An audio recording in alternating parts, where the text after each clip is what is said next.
अहिल्या माता ने दिव्य स्तुति। रामचरितमानस में बहुत सारी स्तुतियां, लेकिन जो अहिल्या माता ने जो स्तुति की है महाराज, वो दिव्य स्तुति। परसत पद पावन शोक नसावन प्रकट भई, जैसे स्पर्श हुआ तपस्या की मूर्ति के रूप में प्रकट हुई, और जैसे देखा नेत्रों से प्रेम अश्रु की धारा बहने लगी। कहती हैं मां अहिल्या, हे प्रभु, मैं तो ब्रह्मा विष्णु शंकर से भी भाग्यशाली हूं। जो ब्रह्मा विष्णु महेश आपके चरणों का दर्शन करने के लिए तरसते हैं कि प्रभु के चरण के दर्शन हो जाए, वो चरण आपने मेरे मस्तक पर। हे प्रभु, आप तो कृपा के सागर हैं, अकारण करुणा बरनाले हैं, दया करने वाले हैं, कृपा करने वाले हैं। हे प्रभु, मैं तो समझ रही थी कि ऋषि ने मुझे श्राप दिया, लेकिन श्राप नहीं दिया उन्होंने तो वरदान दिया है। मुनि श्राप जो दीना अच्छा किया, उन्होंने श्राप दिया तो अच्छा किया। मुनि श्राप जो दीना अति फल कीना, परम अनुग्रह में माना। मैं तो कृपा मानती हूँ कि उन्होंने मुझे श्राप दिया, क्योंकि अगर उन्होंने श्राप नहीं दिया होता तो मुझे आपके दर्शन नहीं होते। हे प्रभु, मैं तो नारी हूँ, मैं तो स्त्री हूँ, मैं तो अपावन हूँ, लेकिन आप तो पावन करने वाले हैं। आप जग को पावन करने वाले हैं, आपने मुझे भी पावन कर दिया, पवित्र कर दिया। हे प्रभु, मुझे यही वरदान दीजिए कि मैं सदैव आपके चरणों में प्रेम करूं, मेरा प्रेम आपके चरणों में सदैव बना रहे। पद कमल परागा रस अनुरागा, जैसे भंवरा कमल के रस को लेता है, वो कमल बंद हो जाए लेकिन वो भंवरा मरना स्वीकार करता है, लेकिन उसको वो छोड़ता नहीं।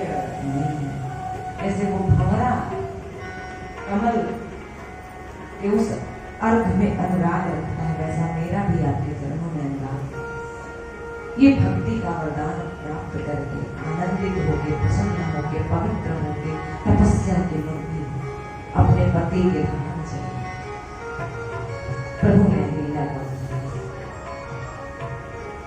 बोलिए भक्तवत्सल भगवान की जय हो। प्रभु आगे बढ़े, गंगा माता का दर्शन हुआ। चले राम लक्ष्मण मुनि संगा, गए जहां जग पावनी गंगा। गंगा मैया का पूजन किया। विश्वामित्र मुनि ने कहा कि ये जो गंगा मैया है, इसको राम जी से कि तुम्हारे पूर्वजों ने उतारा। राम जी के वंश में महाराज भगीरथ ने गंगा माता को इस धरातल पर उतारा, क्योंकि समय हो गया है, समय की भी अपनी मर्यादा है। अगर परमात्मा ने फिर कभी सौभाग्य दिया, अवसर दिया, तो जिन कथाओं को संक्षिप्त में छोड़ दिया गया है उस पर प्रकाश डाला जाएगा। गंगा अवतरण की कथा को विश्वामित्र मुनि ने राम जी को सुनाया, और उसके बाद आगे चले। एक बगीचा मिला, सरोवर मिला, सब देखते और जनकपुर में प्रवेश करते। बोलिए सीता रामचंद्र भगवान की जय। किसी ने जाके कहा जनक जी महाराज को कि विश्वामित्र मुनि आ रहे हैं। जनक जी महाराज ने समाज के साथ स्वागत करने के लिए गए, जाके विश्वामित्र मुनि को प्रणाम किया। और जब विश्वामित्र मुनि को प्रणाम किया और जैसे राम जी को देखा, लक्ष्मण जी को देखा, देख रहे हैं राम जी को देखते ही जनक जी मोहित हो गए। जनक जी को राज ऋषि की उपाधि प्राप्त थी। राजा तो थे लेकिन वो ऋषि थे। और महाराज परीक्षित को जिस सुखदेव मुनि ने कथा सुनाई थी, उनके गुरु थे, विदेह थे।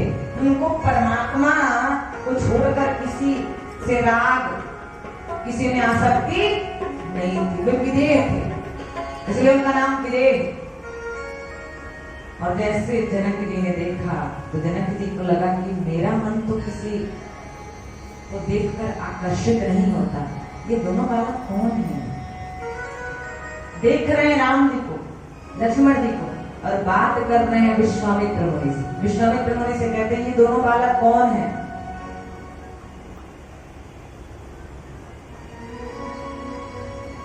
कहूं नाथ सुंदर दो बालक, मुनि कुल तिलक नृप कुल बालक। हे महाराज, ये दोनों बालक कौन है? मुनि कुल तिलक के नृप कुल बालक। ये राजा की बेटा है कि ऋषि के बेटा है? कौन है ये दोनों बालक? विश्वामित्र मुनि से बात कर रहे, देख रहे राम जी की ओर। विश्वामित्र मुनि ने कहा आपको क्या लगता है ये कौन हो सकते हैं? कह रहे हैं जनक जी मुझे अति प्रिय लग रहे हैं। विश्वामित्र मुनि ने कहा ये आपको ही प्रिय नहीं लग रहा, ये सबको प्रिय लगते हैं। यही प्रिय सब ही जहां लगी प्राणी। इस संसार में जितने जीवात्मा है सबको ये प्रिय है। राम भगवान है, भगवान सबको प्रिय है। पूछा आपको क्या लगता है ये कौन हो सकते हैं? कहते हैं जनक जी ब्रह्म जो निगम नेति कहिगा, उभय वेश नरकी सोया। वो ब्रह्म, वो परमात्मा, वो ईश्वर, वो भगवान कहीं दो रूपों में यहाँ आके तो नहीं खड़ा हो गया।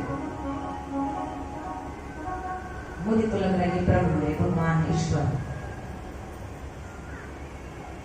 विश्वामित्र मुनि ने इशारे में कहा बिल्कुल सही पहचाना, ये ब्रह्म है, ईश्वर है, ये परमात्मा। लेकिन फिर भी सांसारिक परिचय बताता हूं मैं इनका। रघुकुल मणि दशरथ के जाए, मामोहित लागे नरेश पर। रघुकुल मणि दशरथ के जाए, मामोहित लागे नरेश पर। रघुकुल मणि दशरथ के जाए, चक्रवर्ती सम्राट अयोध्या नरेश महाराज दशरथ के ये दोनों पुत्र हैं जिनका नाम राम और लक्ष्मण है। परिचय दिया। तब राम जी लक्ष्मण जी ने जनक जी को प्रणाम किया। और तब जनक जी महाराज राम जी लक्ष्मण जी विश्वामित्र मुनि सबको लेके जनक महल की ओर गए। और जो सुंदर सदन सुखद सब काला, कहाँ बास ले दीन भुआला। सुंदर सदन जानकी मैया का महल था जिसमें जानकी माता रहती थी। जानकी मैया से जनक जी ने कहा था सीता से कि कुछ अतिथि आएंगे तो वो कहाँ रहेंगे, इसलिए तुम अपना महल खाली कर दो, तुम अपने माता जी के महल में चले जाओ। सुनैना मैया के महल में जानकी मैया चली गई। धनुष यज्ञ की तैयारियां पूरी होने लगी और राम जी लक्ष्मण जी को सुंदर सदन में विराजमान करवाया। सुंदर सदन जो हर समय मतलब गर्मी में उसमें ठंडा लगता है और ठंडा में उसमें गर्मी, मतलब इतना सुंदर, कभी प्रतिकूल वातावरण नहीं होता, उसमें सदैव अनुकूल वातावरण बना है। तो राम जी को सुंदर सदन में विराजमान करवा दिया गया और हम सब